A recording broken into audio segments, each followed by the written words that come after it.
Al sureste del primer cuadro se encuentra la Calzada de la Viga, un transitado eje vial que forma parte del camino diario para miles de personas y una frontera urbana entre diversas colonias y barrios de larga historia. La vida cotidiana del Rumbo transcurre junto a ríos de autos y de personas, y es difícil imaginar que antiguamente este fue un canal que comunicaba a Xochimilco con la Ciudad de México y que todavía a inicios del siglo pasado, por aquí pasaban las chalupas cargadas de frutas, verduras y legumbres que abastecían sus mercados. Una de ellas aparece en esta imagen cercana a 1900, frente a un par de negocios que se han perdido en el tiempo.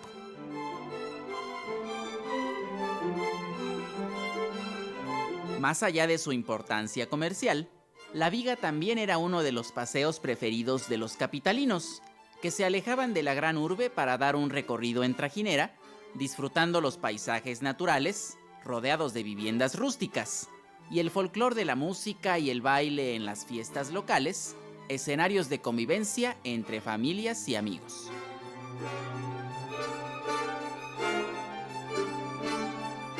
A mediados del siglo XIX, Casimiro Castro dibujó el canal a su paso por el pueblo de Iztacalco, en medio de un paisaje rodeado de chinampas y vegetación.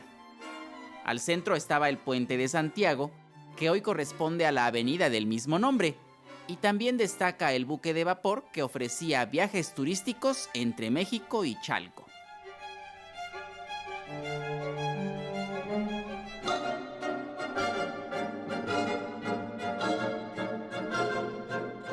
A finales del siglo XIX, William Henry Jackson retrató este embarcadero situado junto al Puente de Santiago, que ahora corresponde a la avenida del mismo nombre.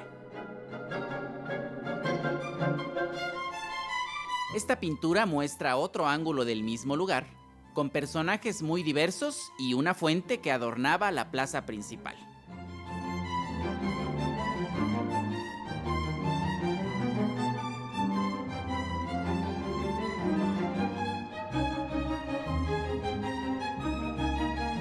Del lado norte de la plaza, esta construcción y su portal continúan en pie, ahora ocupados por cafés y restaurantes. Es la puerta de entrada a esta población de origen prehispánico, la Casa de la Sal, donde se cruzan los ecos de distintas épocas y el sonido de las campanas sigue marcando el ritmo de cada día.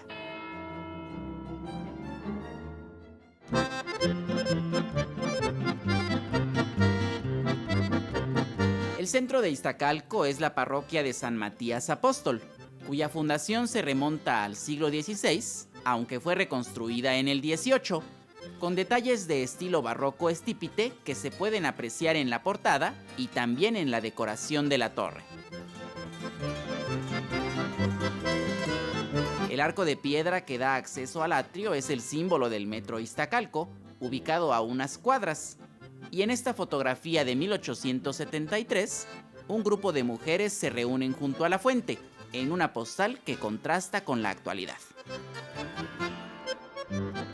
Aunque el interior del templo ha perdido algo de su decoración original, aún se pueden ver las huellas de su pasado en los detalles de la nave principal, con varias figuras muy veneradas por los pobladores locales, además de la capilla anexa, que conserva antiguos relieves y pinturas con diversos símbolos religiosos enmarcando la cúpula, e inscripciones que mencionan a las mujeres de la narración bíblica.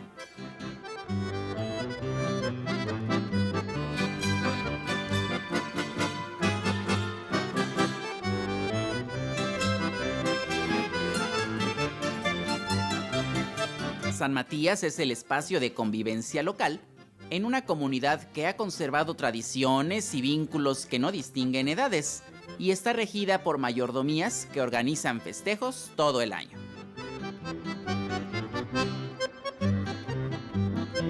El portal de peregrinos nos recuerda que este conjunto albergó un convento en la época colonial. En el interior, el claustro es una estructura atemporal y continúa siendo un remanso de silencio en medio del ajetreo cotidiano.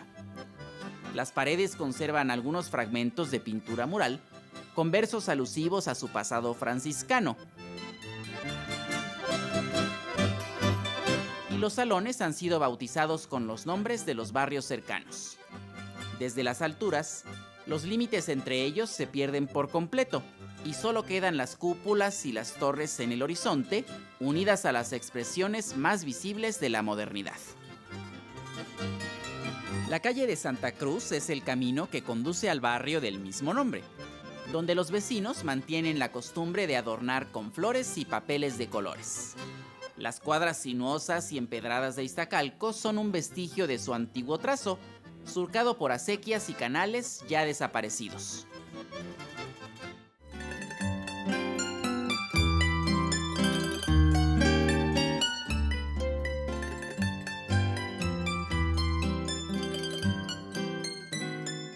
En la esquina con Amado Nervo se levanta la iglesia de la Santa Cruz, edificada entre los siglos XVII y XVIII.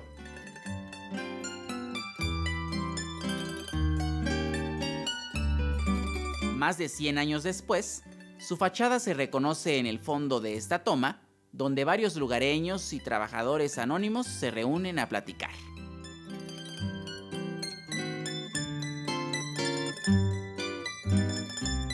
A unos pasos está la ermita de la Cruz, llamada popularmente la Gualupita, que resalta por sus pequeñas dimensiones, con una cúpula añadida al diseño original y una decoración muy sencilla.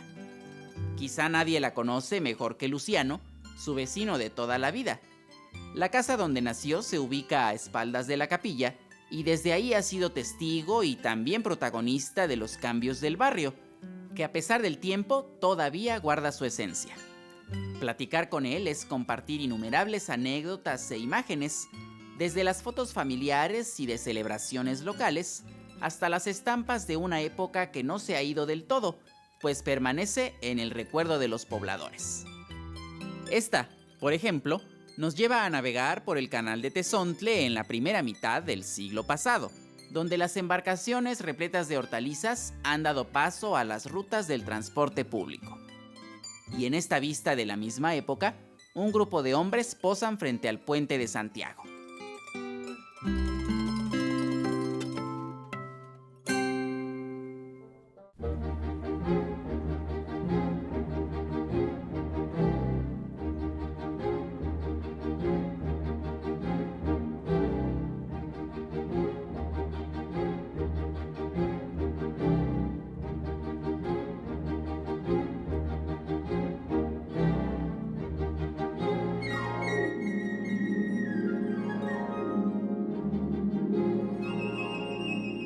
Para 1928, el panorama en La Viga seguía siendo el mismo que motivó la construcción de casas de campo y veraneo en la zona, como la llamada Quinta Pachuca.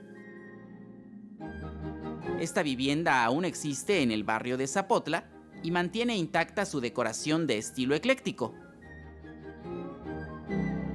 aunque el entorno se transformó con la llegada de la línea 4 del metro, que conectó a Iztacalco con el norte de la ciudad.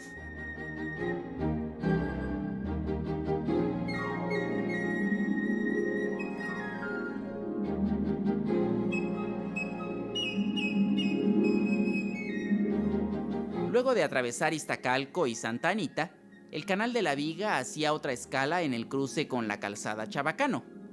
Aquí estaba el edificio de la Garita, una antigua aduana de entrada a la ciudad, que en los años 20 ya funcionaba como bodega y vecindad. Hoy en su lugar se encuentran los Baños Granada, cuyo anuncio es toda una referencia en la zona. Desde este punto hacia el norte, el canal corría paralelo al Paseo de la Viga, un amplio andador bordeado de árboles, creado durante el virreinato para caminar o andar en carruaje, como se aprecia en esta litografía del álbum mexicano. Actualmente, por la calzada corre un parque lineal, que incluye áreas peatonales y deportivas, además de un campo para la práctica de skateboarding. Como un viaje en el tiempo, este plano nos deja ver el trazo del canal adentrándose en la capital alrededor de 1910. Del lado oriente se encuentran las viejas fábricas de ácidos, de alcohol y de casimires, y hacia el oeste se extienden los amplios terrenos aún vacíos de las colonias aledañas. Finalmente, El paseo y la mayor parte del canal se extinguieron ya entrado el siglo XX, cuando el crecimiento urbano motivó la creación de avenidas y fraccionamientos que le dieron una imagen renovada a la vieja Ciudad de México.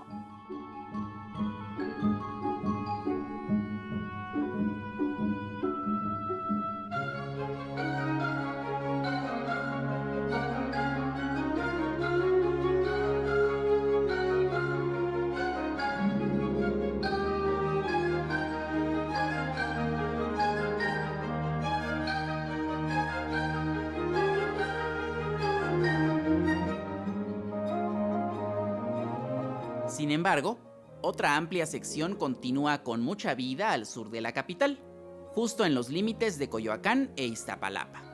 Se trata del Canal Nacional, donde por momentos el tiempo parece estar detenido. A lo largo de varios kilómetros, la iniciativa de los vecinos ha logrado el rescate de este espacio, que poco a poco se ha convertido en el hogar de varias especies de aves, de peces y de plantas. También es una ruta ideal para caminar o hacer ejercicio, cuya vista contrasta con las vías rápidas y las colonias que lo rodean.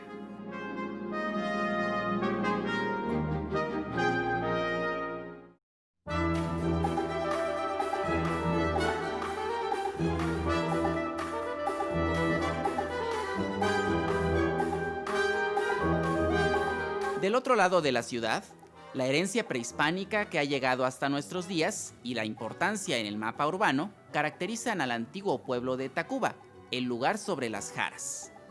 Su rostro se ha transformado por completo con el paso de las décadas, sobre todo con la construcción de grandes avenidas y puentes que marcan la vía de entrada al corazón de la capital. Aún hoy, adentrarse en sus calles es perderse en caminos que se resisten al olvido. Las imágenes del pasado dan cuenta de una identidad ligada al desarrollo de la modernidad, donde no faltan los transportes de cada época y tampoco las manifestaciones de orden político, en este caso, del Partido Revolucionario Nacionalista de Tacuba de Morelos. En el fondo destaca una casa que fue conocida como el Castillo de Tacuba, con un diseño muy peculiar que se volvió un símbolo del rumbo. Esta vivienda se encontraba en la esquina del lago Guija y Marina Nacional, sobre un pequeño cerro que posiblemente había sido un antiguo adoratorio, del cual no queda ningún rastro en la actualidad.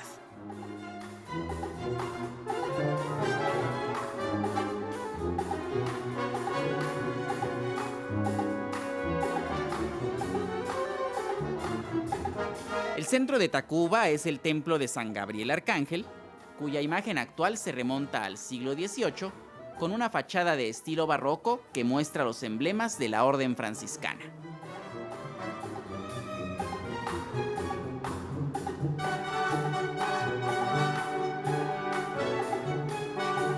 El interior es una amplia nave de formas sencillas y al frente se encuentra un retablo moderno, inspirado en los que se fabricaban en el Renacimiento, que incluye las imágenes de diversos santos y una figura monumental en la parte superior.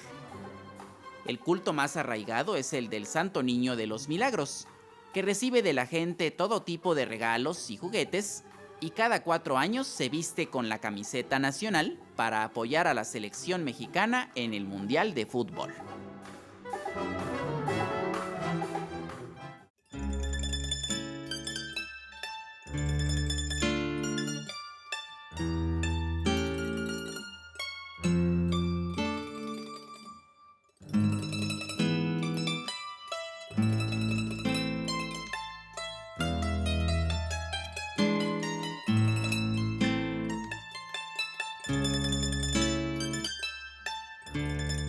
El jardín que rodeaba al templo de San Gabriel se ha reducido desde que algún fotógrafo captó esta toma en los años 30, donde aparecen los vecinos de entonces paseando entre los andadores o descansando en una banca. Como sucede en la mayoría de las plazas, esta estaba adornada por un kiosco, donde se presentaban diversos espectáculos cada fin de semana. Para los años 70, el jardín aún lucía su tamaño original con árboles y prados, y en la avenida ya se encontraba un sitio de taxis. En la acera opuesta, cruzando una vieja calle, otro espacio que solo vive en el recuerdo es el Palacio Municipal, sede del gobierno local a inicios del siglo pasado. Al frente se ubicaba una pequeña glorieta con un busto dedicado a Felipe Carrillo Puerto. En la década de los 50, el mercado ocupaba la acera norte de la calzada México-Tacuba en un edificio del Porfiriato que fue demolido poco después. Al fondo de la imagen, entre los puestos de los vendedores, se distingue la columna de un monumento a Morelos que ya no existe. El resto del panorama se mantiene casi idéntico, aunque el tranvía no sobrevivió al paso del tiempo.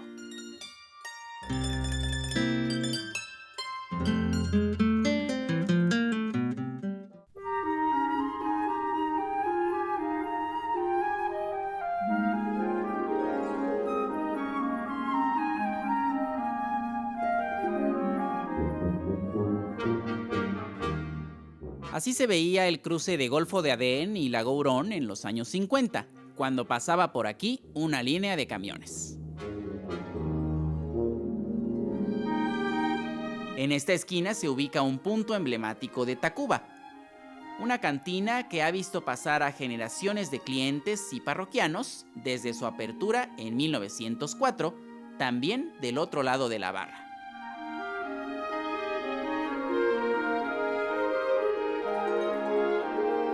Esta cantina se inauguró al mismo tiempo que la zarzuela de José Elizondo, que lleva el mismo nombre, y aún hoy es difícil saber cuál fue bautizada primero.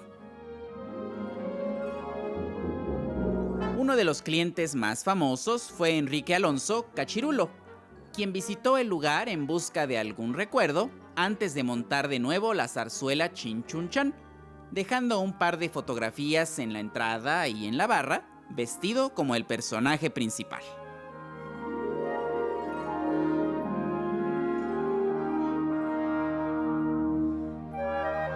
El interior de este negocio es un templo dedicado al culto a Marilyn Monroe, gracias a la iniciativa de su dueño, Mario García, quien lleva aquí toda una vida.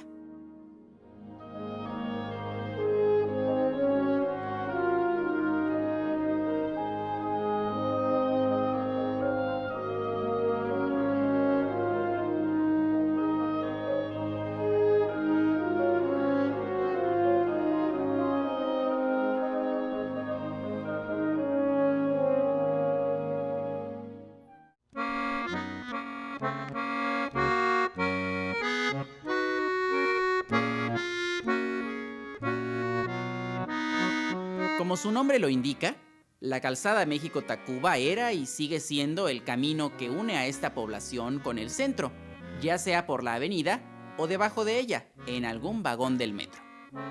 Una escala en el recorrido es el barrio de Popotla, cuya historia está marcada por los relatos de batallas y conquistadores, como atestigua este mural en una de sus paredes.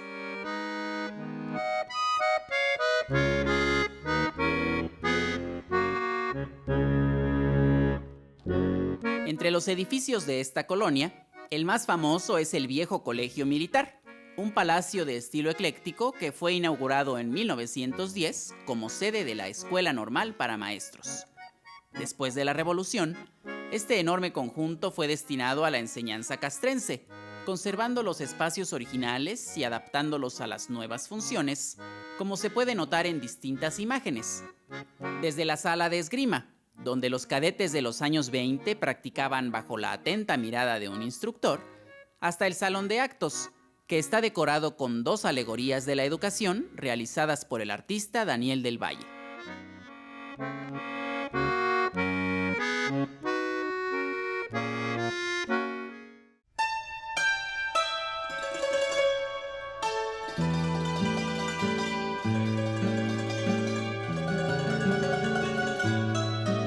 El símbolo del barrio son los restos del árbol de la Noche Triste, donde se dice que Hernán Cortés lloró la derrota sufrida el 30 de junio de 1520.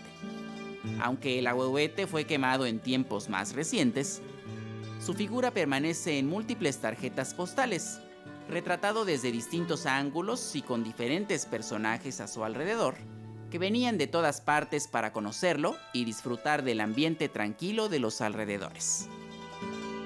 Algo de ese entorno quedó registrado en esta toma de William Henry Jackson, donde se nota lo estrecho de la calzada a su paso por este sitio, además del antiguo templo de San Esteban, que aparece en otra vista del siglo XIX en medio de una escena solitaria. Más tarde, en el mismo sitio se levantó la iglesia de la Virgen del Pronto Socorro, de líneas sencillas y funcionales.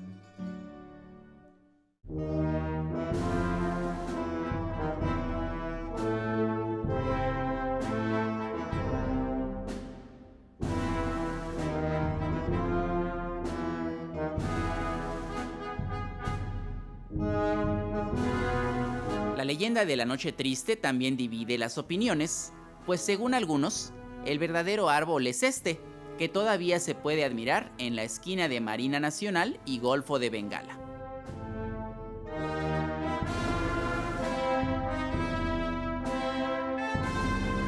El tránsito que lo rodea es la constante de nuestro tiempo, y en el horizonte, la silueta de nuevos edificios de oficinas y departamentos anuncia el inicio de una página más en la crónica local que aún tiene mucho por escribir.